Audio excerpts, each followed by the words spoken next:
அன்பார்ந்த சகோதரர்களே சகோதரிகளே, தமிழர்களின் உயிரோட்டமான திருவிழா பொங்கல் 4 நாட்கள் கொண்டாடப்படுகிறது. போகி, தைப்பொங்கல், மாட்டுப்பொங்கல், காணும் பொங்கல்.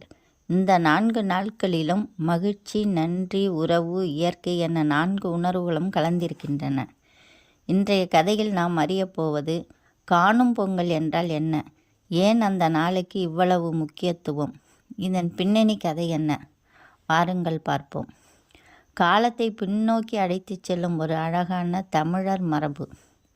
பொங்கல் ஒரு வாழ்க்கை தத்துவம். பொங்கல் என்பது வெறும் பண்டிகை அல்ல, அது விவசாயியின் வாழ்வியல், அது குடும்ப உறவுகளின் சங்கமம், அது இயற்கைக்கு செலுத்தும் நன்றி. போகி நாளில் பழைய குப்பைகள் எரிக்கப்பட்டன, பழைய சிந்தனைகள் அகற்றப்பட்டன. தைப்பொங்கல் அன்று சூரியன், மண், நீர், காற்று எல்லாவற்றுக்கும் நன்றி கூறப்பட்டது. மாட்டுப்பொங்கலில் மனிதனை வாழ வைக்கும் மாடுகளுக்கு மரியாதை அளிக்கப்பட்டது. முழு வீடியோவையும் பார்க்க கீழே உள்ள லிங்கை கிளிக் செய்யவும்.